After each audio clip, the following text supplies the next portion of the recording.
In the early hours of the 19th century, the tide of a nation shifted as ships arrived on its shores, carrying within one of the greatest influences on Caribbean history.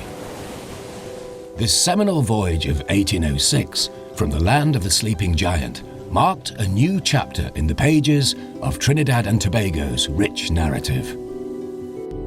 In time, the Chinese would become a revived pulse in the breath of the people to the southernmost part of the British West Indies. Their ship's name, a promise of the legacy that they would come to leave on this foundling twin island. Well, the very beginning was the arrival of a small group of Chinese men in 1806. It was a group of 194 men, all men, gathered together by the British East India Company. They were brought here in 1806 because the British had just begun to abolish the transatlantic trade in enslaved Africans, and planters were looking around for alternative labor. People remember the name of the ship that brought them, the Fortitude, because it seemed to symbolize the courage that these men certainly must have had in order to be part of this expedition around the world to a place they knew nothing of. But the truth is, the majority of them did in fact go back. So while it's important because it was the very first arrival of Chinese people, and probably this was the very first organized settlement of Chinese people anywhere in the New World, so that's important. It wasn't so significant in terms of helping to create the current Chinese descended community in TNT. What was much more important was the second group of arrivals. 5,000 or 6,000 came to Trinidad and the other territories, but mainly to Trinidad and Jamaica, unlike the earlier period when most of them went to Guyana. They came as free immigrants. They came on their own. They came from the same villages as the earliest migrants. In other words, they all were Cantonese coming from that Pearl River Delta region in Guangdong. Most of those people were hackers. They came from a very specific region in Guangdong, a region with Dongguan, Boan, and Freyong, which were just slightly to the north of Hong Kong, and which in fact today are all incorporated into the very high industrial, high-tech society of Shenzhen, as we know. So that's where most of those people came from. Though island life was far removed from the provinces of China, they began to adapt, weaving themselves into the ethnically diverse grain of the land. But who exactly were these people, who journeyed thousands of miles away from everything they knew and into the unknown, which promised, at best, an uncertain future? My dad came from Canton or Guangdong, you now call it, somewhere in the region of 1930. I asked him one day, how did he come to Trinidad? You know, this little tiny dot on the map at that time. And he said to me, he actually saw in a Chinese newspaper a little ad saying, come to Trinidad, make your fortune. So at the time he was about 19 or something like that, 19, 20. So he just said, okay, I'll go there. My father, his name was Siu Joy Chang. He came from Guangdong in China, from a small village, it's called Taichung. He left China. In those days, the village was very poor, my family was very poor, and he was the eldest in the family. He left China when he was 18 years old.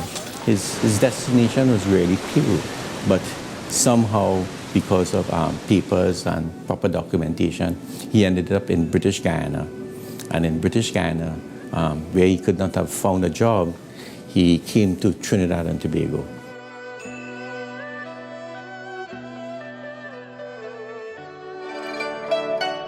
Over the years, I heard of Mommy when she came from China. I knew she came from China, and then she came on this boat by herself. But there were other Chinese people who were traveling, but not her friends, you know. So she got friendly with them, but then she was very seasick on the boat. So she didn't really have an enjoyable journey coming to Trinidad, you know. She got married when she came here at the age of 17 or 18 years old. I come 1938. here. That time, no plane fly here. 1938, by ship. It takes 30-something days by ship. Their father sent ticket. So my going to my uncle in Pin Street and Fortitude. I stay by my father brother. 30-something days to get married. I must give you the story too, though, that if you do your research, many Chinese men, when they were naturalized, have the name, the letter A in front of their name, right? And you know the story how they got, like my parents, they had the surname Ayong, but our Chinese name was really Young. And the story really is that when they were being naturalized and the immigration guy lined them up, they kind of look and they say, Ayong, come here. Say, what's your name? Say, Ayong. Or Awong, Alyong. All the other Chinese that came, they settled in different parts of the country and they started business there. In the old days, places like George Street, Queen Street, and Prince Street and all those streets were favored by the Chinese. Why? Because local people came there. What I remember most is that Daddy was hardworking. We opened shop sometimes. It used to be like 7 days a week, and even when we were closed, we'd still be selling. That was one thing, the diligence. What I remember most is that we always did things as a family. I would often help Daddy during the holidays. I always remember rice and flour and sugar would come in like 200-pound bags. We'd have to wrap them out, put them out into like 1-pound bags of flour, 1-pound bags of rice, 2-pound, 3-pound, 4-pound. So it always took a while, but eventually I got the hang of it. You'd dish up a bag of rice in 1 hour.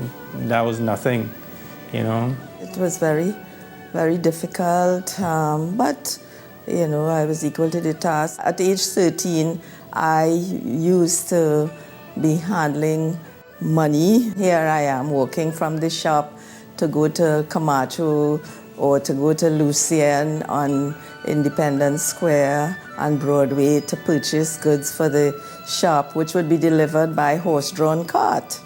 In those days, when all your friends are going to intercall on a Saturday, I had to be there because Saturday is a busy time for the shop, And in those days, my mother used to assist with the household income. She made black pudding and sweet bread and bread to sell, right? And I remember every Thursday or Friday, she would be on the telephone soliciting orders. Black pudding was then 24 cents a pound. I used to deliver together with Ronald on our bicycles. We were paid 2 cents a pound to deliver. In those days, Saturday was a working day, at least the first half day. So in the morning, we would come into the downtown to deliver black pudding. And in the afternoon, in the hot sun, we would come into Woodbrook as far as Taylor Street to deliver black pudding. That's what I remember growing up. And it's a very rich part of our life. People assume that you had an easy life. No such thing. My mother had it, and I remember her counting the shillings. Right? So that's what I recall. The greatest influences from my father and my mother. My father was a very hardworking man. My mother was very, very compassionate and very good to the children and so on, and always tell us about the hard times in China. And they came here now to make a living. So that is why behind the counter we used to help them parcel flour, parcel sugar in 2 and 5 pound bags, and sugar and starch and all those kind of things, and chop up salt meat and those kind of things. All the shop work, washing glasses in the rum shop and so on. So we were very dutiful. So that contribution behind the counter was very, very good, because we didn't used to go and play pitch marbles with the boys outside, or go and play scooch, or go and fly kites and so on. We had to stay behind the shop and help. Even Marbella here, when that rum shop was going on, and I was in college, I had to run back every Thursday and come and help them Thursday night, Friday and Saturday, because the rubber shop was very busy, because when the point that people get pay, they come down there, they want bears, and father and mother, the mother can't speak English too well, so we have to go on, You know, and that time, I have 4 children that time, and they will have 2 or 3 hours sleeping. Whole night up to 2 o'clock, 4 o'clock.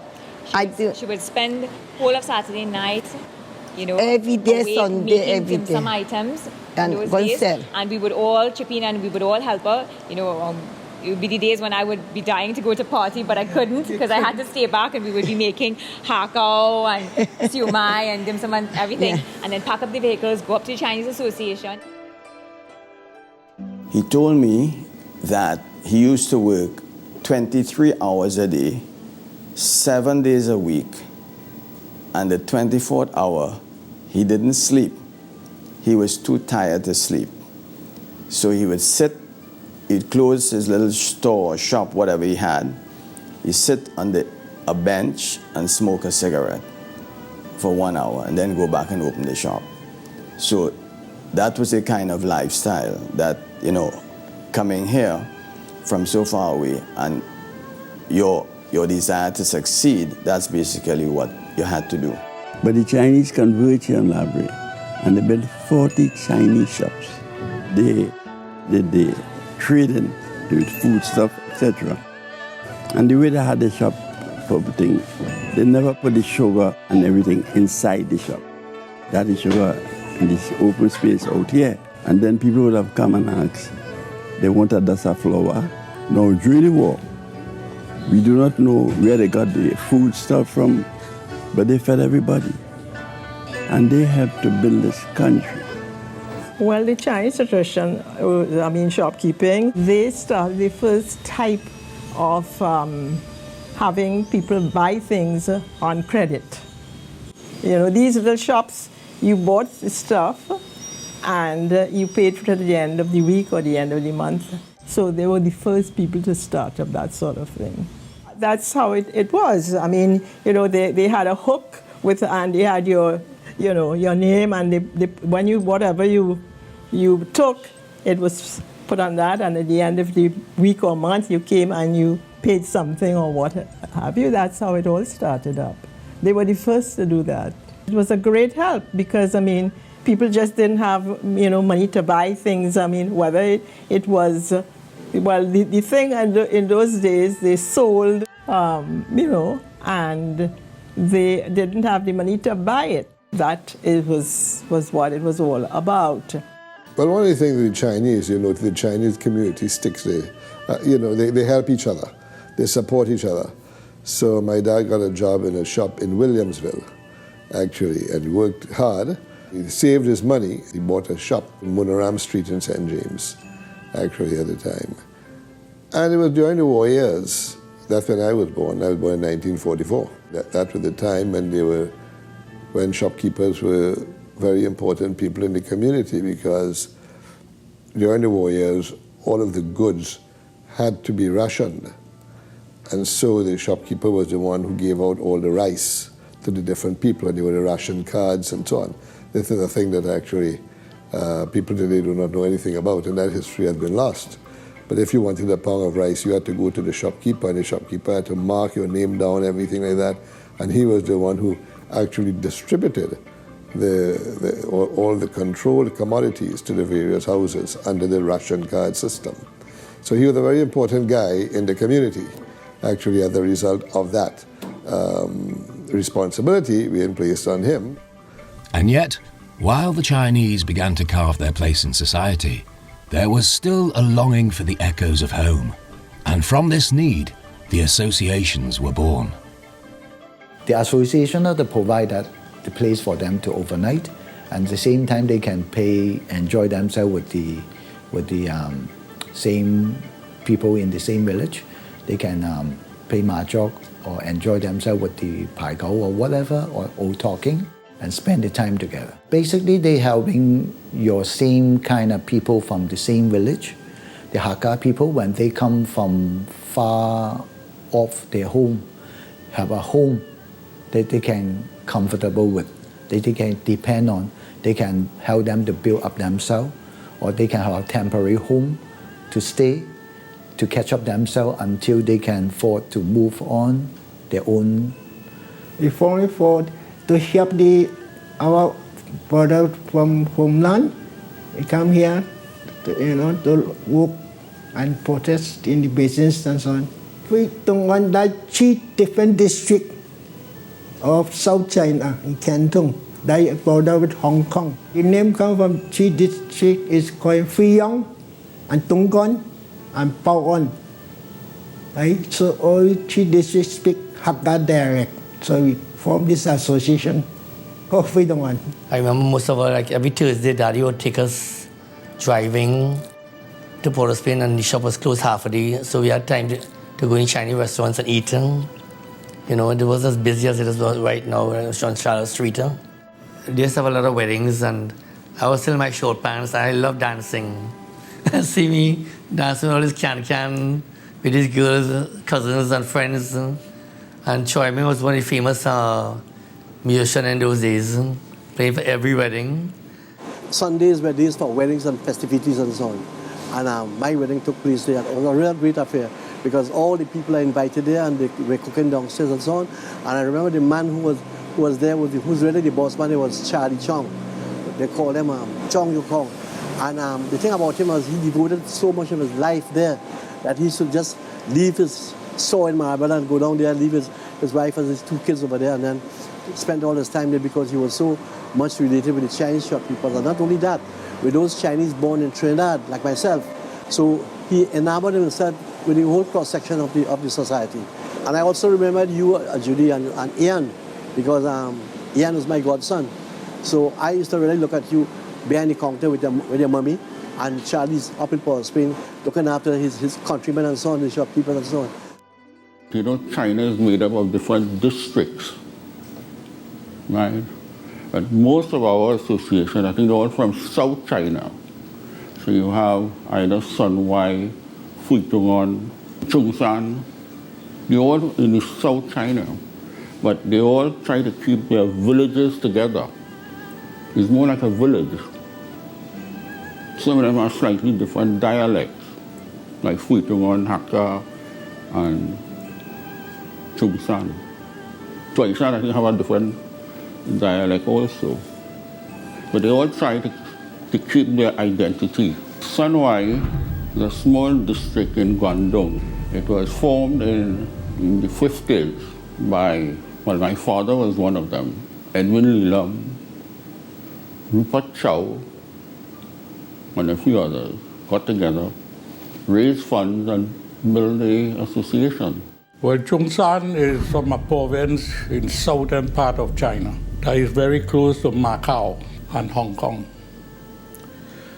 But Chungshan, I think, since in the late 50s, it was lower down Charlotte Street. And then we moved across to 129 Charlotte Street, the new building.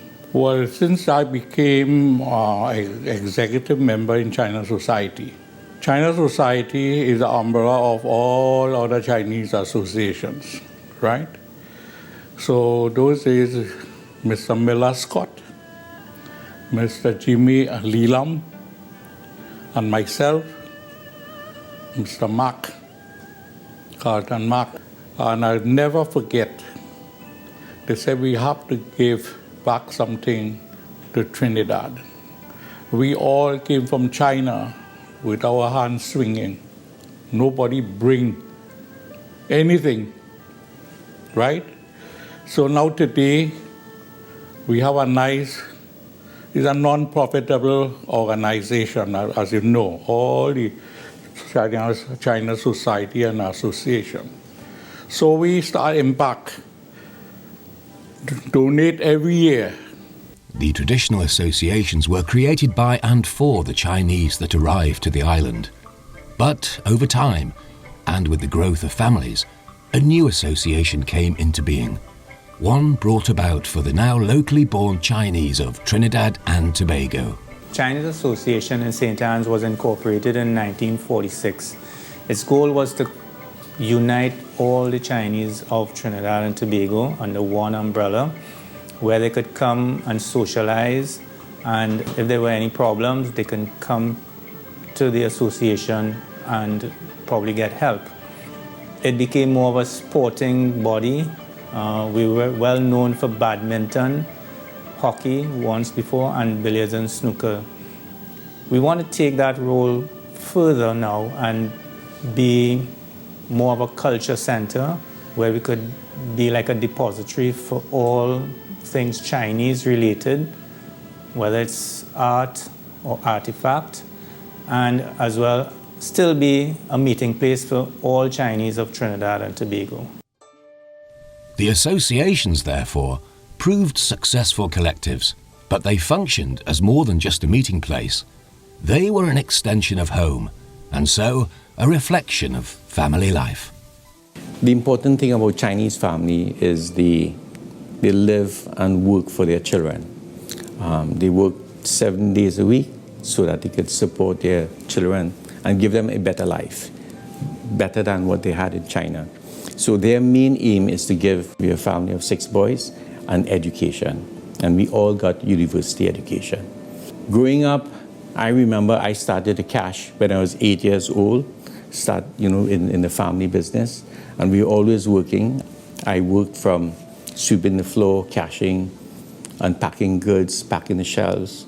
So it's not work, it's part of your life. What I remember, of course, about my mom and my dad, and what I believe I have learned from them, and the virtues, hard work, persistence, and integrity. I remember growing up as a teenager and not being able to see my dad. It was because he was at work. He left home every morning at about 4:30, and he would return from work at about 9 or 10 o'clock at night. The time I arrived in Trinidad, over 32 years, I'm just like the senior, the Chinese, the old Chinese, came from China. It's the same thing. At that time, my parents is in Sala Street, have a business. So I am doing it the same way. So I'm not go anywhere. I come here to serve my customer in the Port of Spain. So it's easier for me to stay in Trinidad. And also, you will find, maybe at that time I was young, I wouldn't know what is called paradise. But you see, after a while, you stay in Trinidad, you will know the island life. You never get it from where I come from. That's why I like here and stay right here, not moving out at all. This is where my business today is, between Henry Street and Sala Street.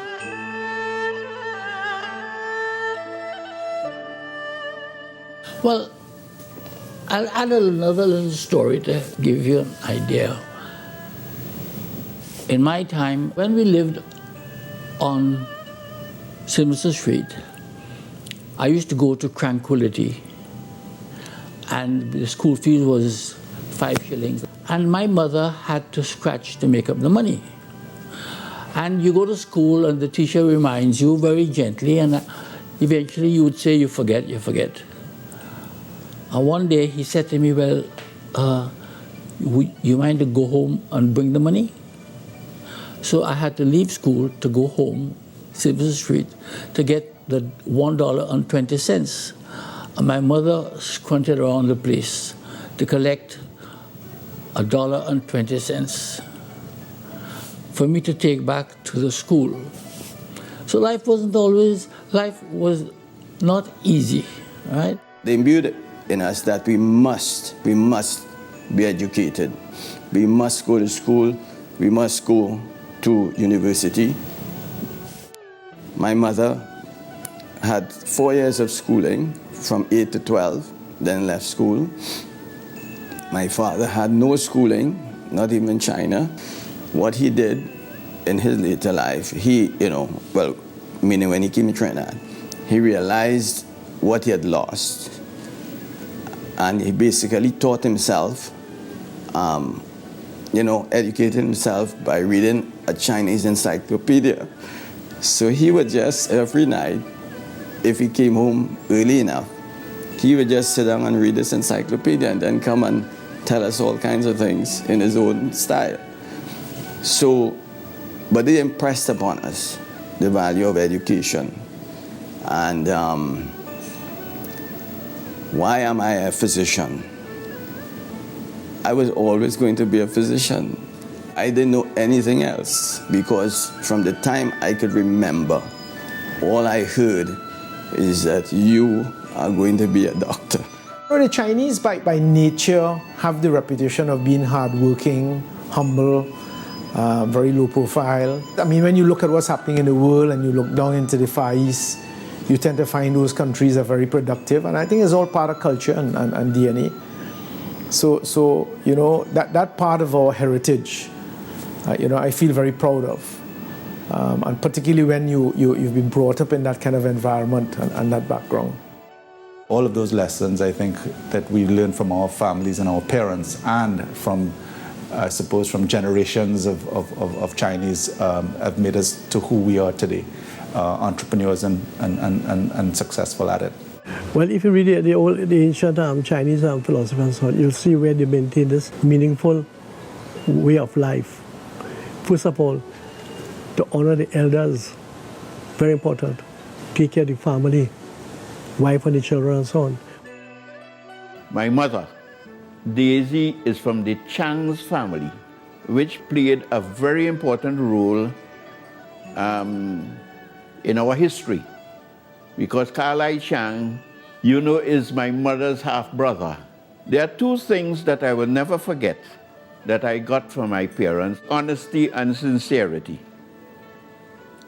He often make the statement, I do not have to sign a paper to tell you yes.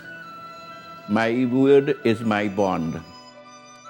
What it shows really is that when we are in a position of trust, really the reason why we are as successful as we are, it is that I think it is never about us.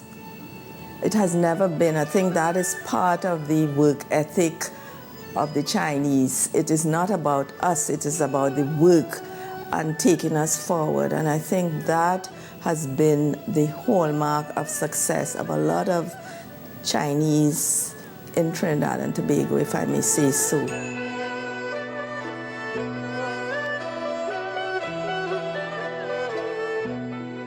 This unwavering diligence was shared across the many platforms, as variegated as the nation's people.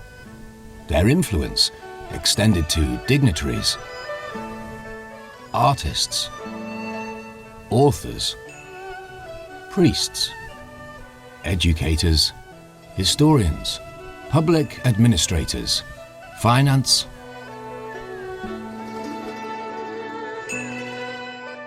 law, medicine, energy, music, theatre, sport, along with some of the country's most enterprising and successful entrepreneurs.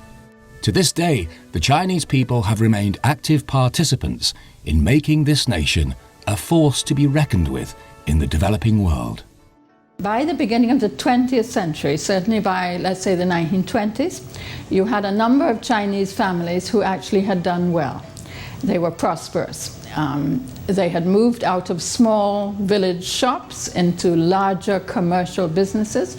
Some of them had acquired land. They had become, a few families, substantial landowners. Everybody's heard of Li Lum, along with Randolph Rust, the true pioneers of our commercial oil industry. So you had some prosperous Chinese families by the early 20th century.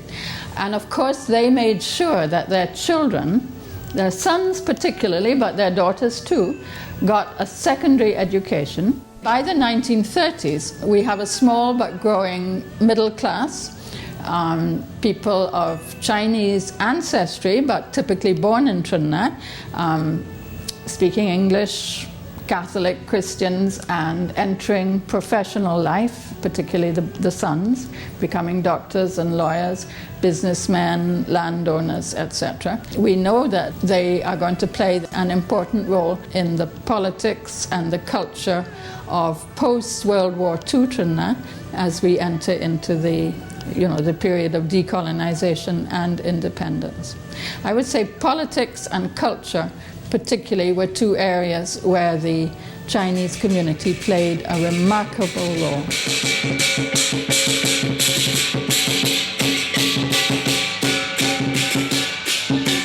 Some of the families who distinguished themselves in business included the likes of John Lee Lum, L.J. Williams, Winfield H. Scott, Carlton Mack, Vernon Gillette, Alwyn Poontip, Arthur and Fred Chin Lee, Morris Soong, along with other notable families like the Chens, Chin Fats, and Chins, to name a few, who created a family dynasty in the various fields that exist today.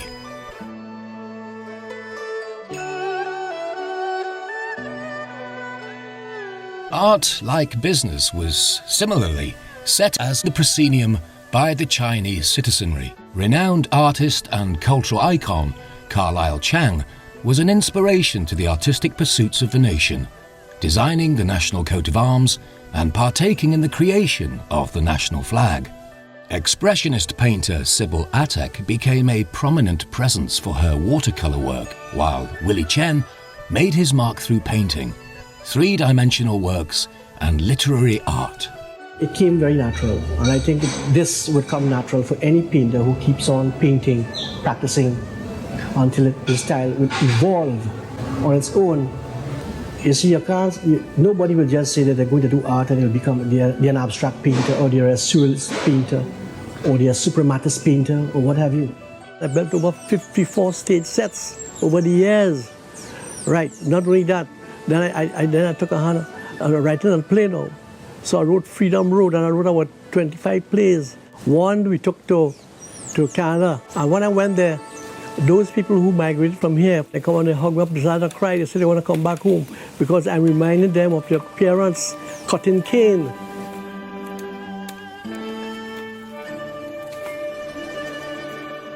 The vast realm of culture would be incomplete without Dai Ai Lian, who became known as the mother of Chinese dance, due to her unflinching work in the field. Though born in Trinidad, she migrated to her parents' homeland, where her teachings laid the groundwork for several generations of Chinese dancers. Like Dai Ai Lian, the Chinese of Trinidad and Tobago have sought to maintain the old traditions and cultural roots of the motherland.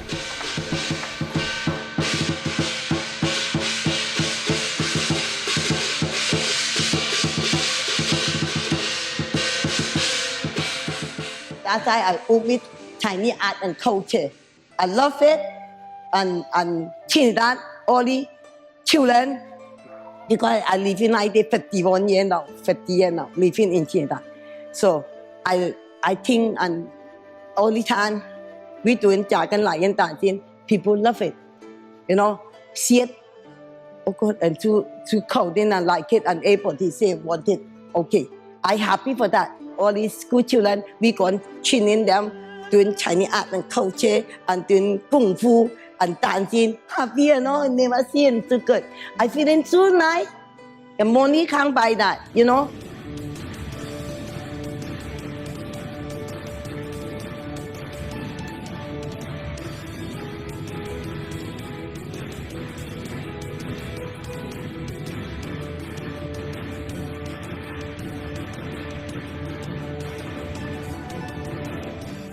One of the good things about the 2006 bicentennial celebration, we started this thing from scratch. We had no funds. And a small group of us, from Dr. Piku, who was the chairman, Franco Suchong, Richard Young, and myself were about the four main movers of visiting corporate Trinidad and Tobago to get them to be major sponsors for the number of events that we had. We initially decided that there would be 2 legacy events out of the 2006 celebration. We formed the Chinese Steel Band, and we also launched Dragon Boat. So those are the 2 things that survived the 2006 celebration and continue to now. The 2006 bicentennial certainly showcased the spirit of Chinese culture, although over the years, this diverse nation has been captivated by many groups that have performed in the Twin Island Republic, all made possible through the Embassy of the People's Republic of China. I'm so proud that I have carried my flag of Trinidad and Tobago, my country's flag, around the world more than once, and to Europe. And people in the South Pacific never knew about our little islands. So I had to teach them because I had a film that my government gave me to show to people of Trinidad and Tobago. So I took that everywhere I went, including South Africa, who had never seen black people sailing. And when we reached there, we taught them that black West Indians, they called us that in a newspaper article, black West Indians are now sailing around the world via our country, South Africa. Nelson Mandela was in prison, and we sailed past his island, in the prison island, twice.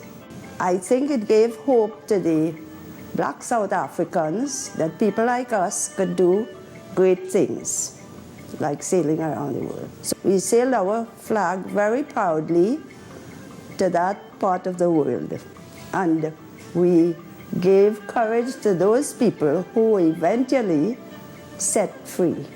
The reach of the Chinese since their initial entrance to Trinidad and Tobago has been extensive in all arenas of education and culture. Joyce Wong Sang helped to develop the Prime Minister's Best Village Trophy competition. Dr. Eric Williams asked me to start a competition. It was in the Office of the Better Village program, so we called it Better Village at the time.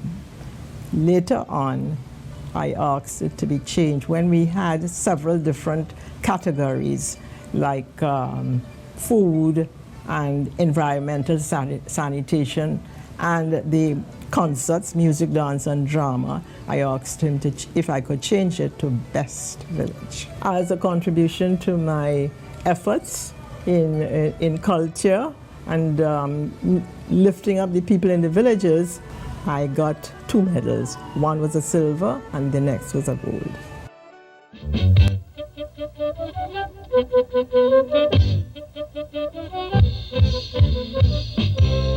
The media was another area where descendants of Chinese immigrants excelled.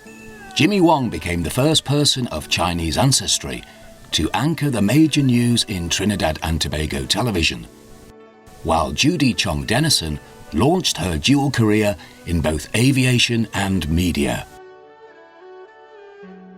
But the contribution to the development of this Twin Island Republic started many years ago, resulting in a strong economic position today.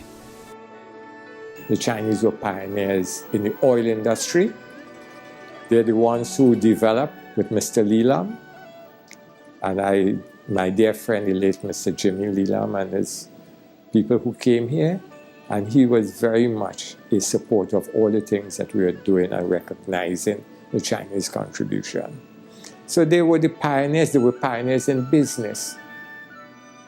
We never forget to say that Edwin Lee Lam gave up time to go and develop markets and brought back information for the government to try to develop business in this country, and did it at his own cost at a time when the country really didn't have funds. He was a businessman of Chinese origin. Several members of the Chinese community have been instrumental in the area of public administration. These men and women had profound influence during their periods in office, and their legacies continue to benefit the local community to this day. Sir Solomon Ho Choi, the first local governor, grew up in the fishing village of Blanc-Chiches. Because of his work ethic and integrity, he quickly rose through the local civil service ranks from the 1930s to the 1950s, to eventually become colonial secretary. He was a natural choice to be the governor in 1960, and then became the Governor-General of a young and independent nation in 1962, and served with distinction until 1972. Later on, George Maxwell Richards served as President of Trinidad and Tobago from 2003 to 2013. Other public officials included Ronald J. Williams, Member of Parliament and Minister of State Enterprises during the 1970s and 1980s. Gerald Yetming served as Minister of Finance and Member of Parliament during the 2000s. Likewise, Lindsay Gillette, who was a Senator and Minister of Energy. Howard Chin Lee served as Minister of National Security and then Minister of Tourism from 2002 to 2007. Born of Trinidad parentage, Eugene Chen returned to China and became a formidable figure in China's political arena, serving as Foreign Minister. Michael J. Williams served as President of the Senate from 1986 to 1990 and was acting President of Trinidad and Tobago following Sir Ellis Clarke and before the appointment of Noor Hassan Ali. Well, I think their participation in business has been very important, and the Chinese professionals in different areas, bear in mind the Chinese were less than 2%, but they made a substantial contribution. I remember, for instance, Carlton Achong, who worked with my father for many years, became an attorney and became a judge. And he had quite a reputation for his judicial work, you see. And then you have so many Chinese doctors.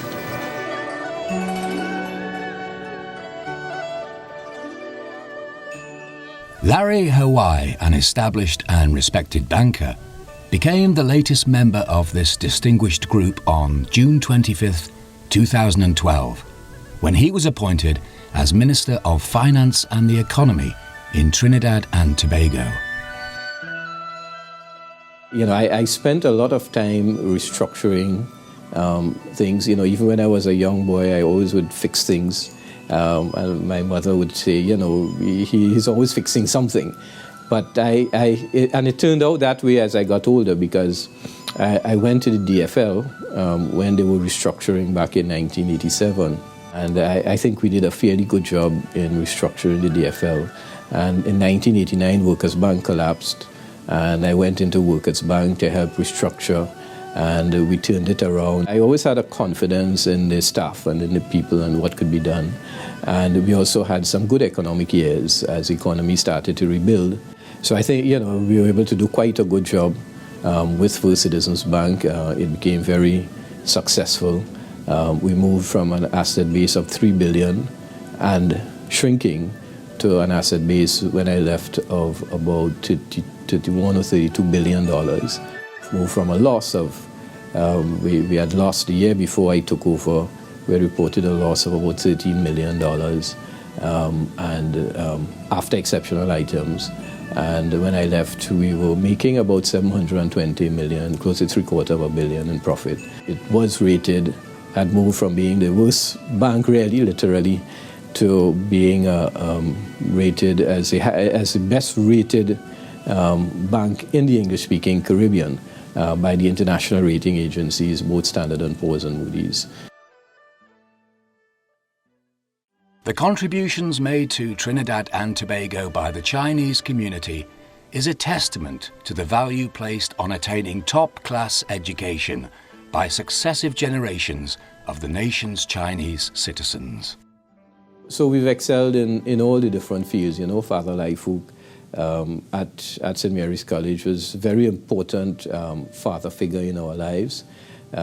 He made us do every mathematical problem in the maths book, but, you know, which he didn't like at the time, but I think afterwards, the results of what he did showed up in the many island scholarships that were won and so on.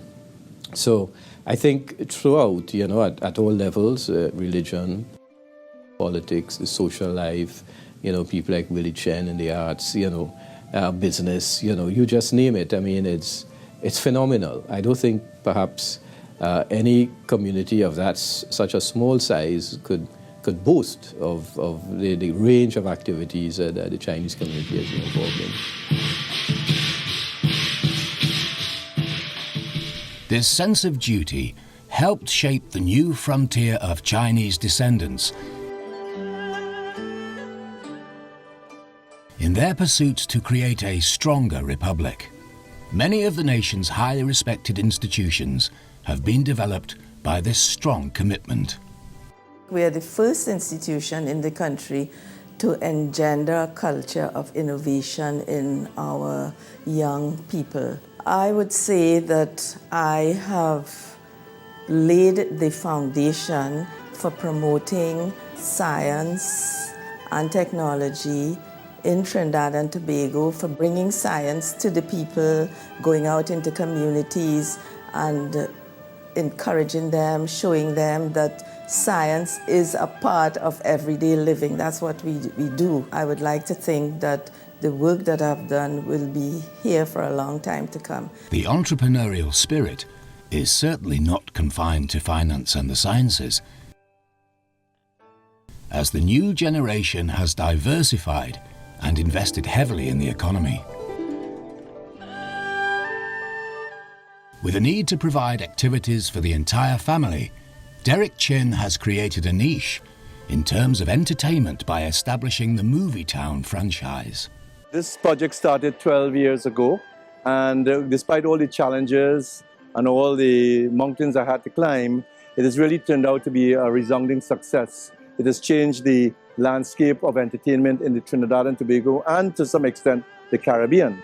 We are continuing on the journey, and hopefully in due course, I would say within a very short period of time, we would have something in the vicinity of 5 multiplexes throughout the Caribbean. In terms of the entertainment bar in Trinidad and Tobago, it has raised it significantly.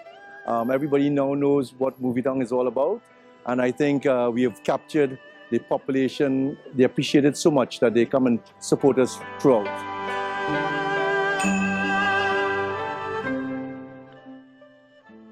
Excellence Stores is a chain of department stores, and we do import.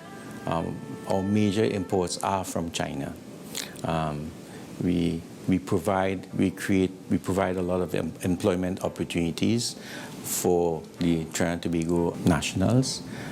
We provide a business, a family-oriented business where we instill values and service to people. And because of our growth, because of these values, we have seen ourselves grow from strength to strength. And because Excellence Stores is established, so well established, I thought it is time that we contribute back to our country. As far as contributions to the community, I had to join an organization because I wanted to do community work. My father always said that we must give back what we get from the community. I spent 11 years in the JCs and was president of the Port of Spain JCs in 1976. So for the 11 years, there's community work all over the place. And we go in the more depressed area to have parties and get-togethers and lectures and things like that. I think it's important, as I said before, to give back to your community. And what you give back to your community could be in the form of something monetary, or it could be your time, where you give your time, and you can, by giving your time, you transfer some of the expertise and knowledge that you have accumulated over the years. You can pass it on to some other people. For instance, throughout the years, I gave up my time and my expertise in being the Export Development Corporation in 83, 84, from that time on, Export Credit Insurance and those corporations in those years were formed. I was the first chairman. I started those institutions at the time at the request of the government of the day. But I gave to the private sector also. I became the president of Trinidad Manufacturers Association, and the company, Associated Brands, have given 4 presidents to the Manufacturers Association over the years. Well, I'm honored and humbled by the fact that they thought that they should name the school after me, that they held me in such high esteem as to do that, actually. And obviously it's a great responsibility.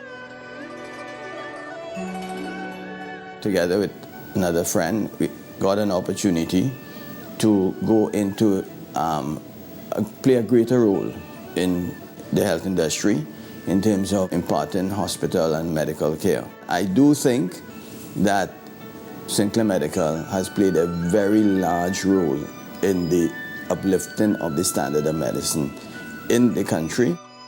Basically, I'm involved with it because I realize I have the ability to do it, I have the knowledge to do it, and this is what was given to me to help my country. Since nothing happens in this world without God permitting, He definitely, before we were created, God had in His mind my mother and father coming to Trinidad and producing 3 doctors so that we would have that compassion, would have that ability, the intellectual ability, and then the feelings, the heart, to be able to look after people. Not for monetary reasons, but to heal their mind and their bodies. There are 3 brothers who are doctors. Myself, my brother Wilfred, and my other brother Eugene. Wilfred postulated a thesis about the organization of cells within the body. And right now he's going throughout the world, different places, giving lectures on that.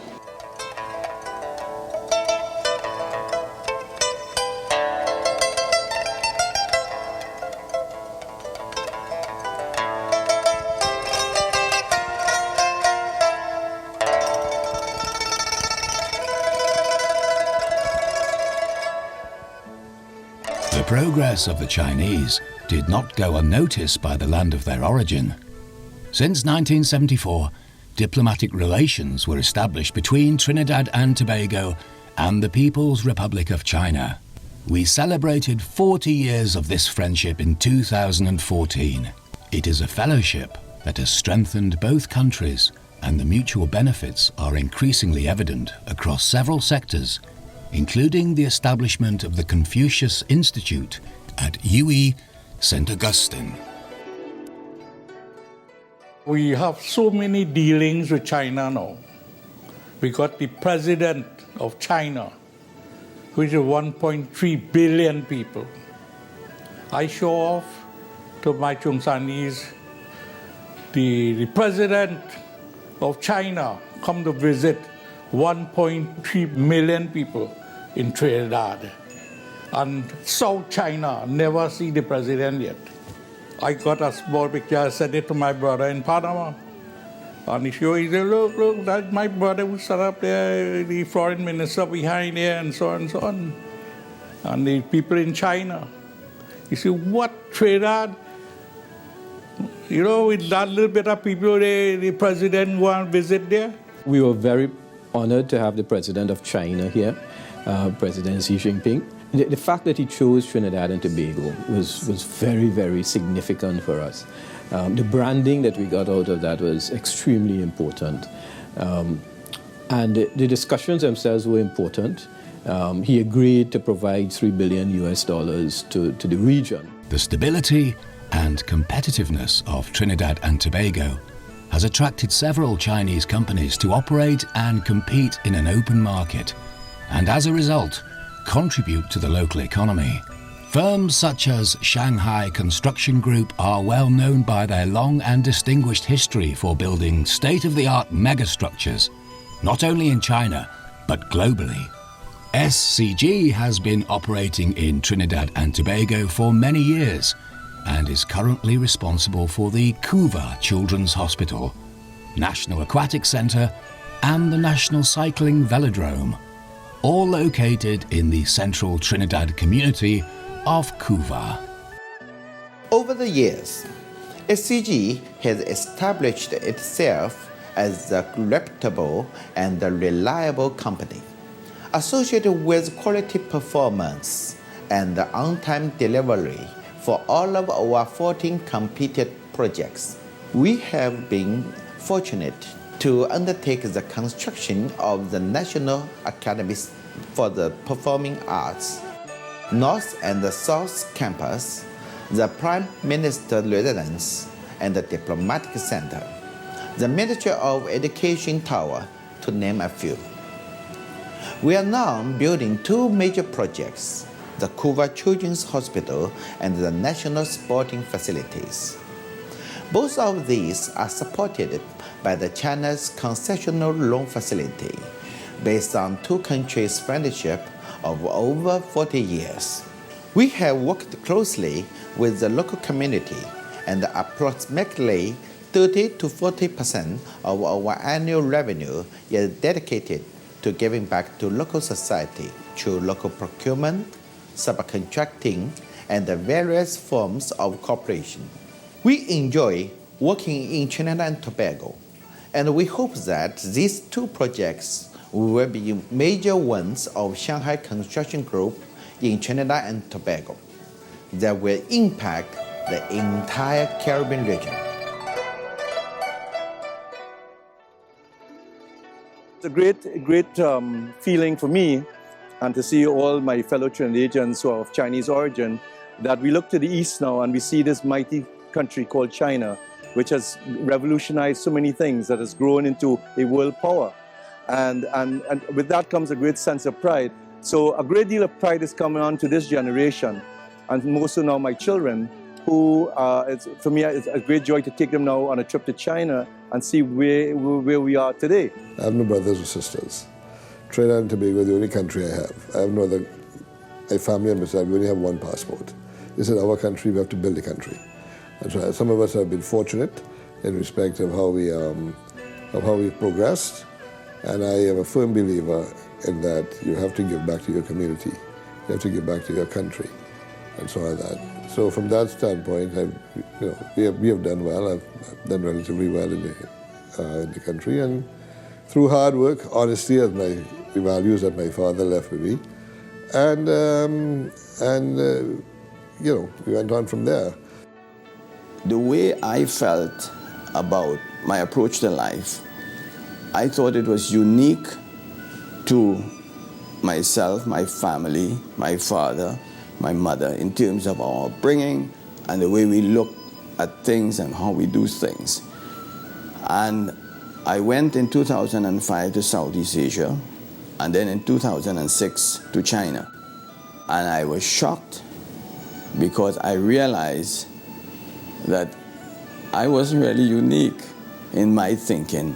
I saw everything in myself, or most things in myself, expressed in an entire population of people. And I realized then that in fact what I was Chinese. Today, the local Chinese community continues to embody those very same qualities as their ancestors, and all those that came on the sails of the Fortitude. That watershed moment of 1806 and the successive journeys that followed helped give rise to the impressive trading and manufacturing power of this twin island republic today, making it not just a hub for investment, but a strong tapestry that continues to brim with wealth, prosperity, and honor.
innovation is seeing potential where others see none.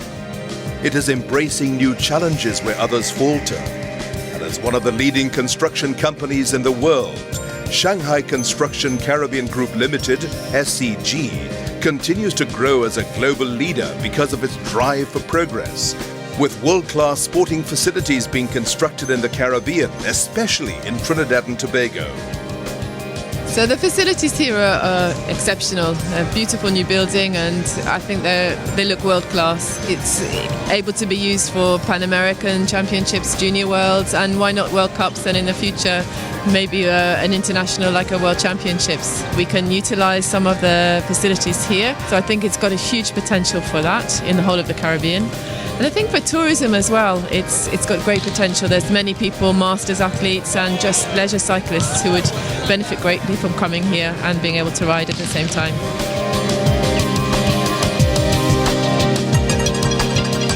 As an international contract, we would like to work with Trinidad community, Trinidad government, Trinidad friends, family together to build up a bridge.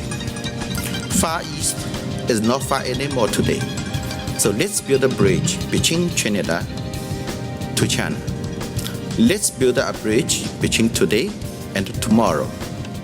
Starting new chapters, establishing new goals, breaking barriers and elevating standards. SCG, Shanghai Construction Caribbean Group Limited, crafters of the now and tomorrow.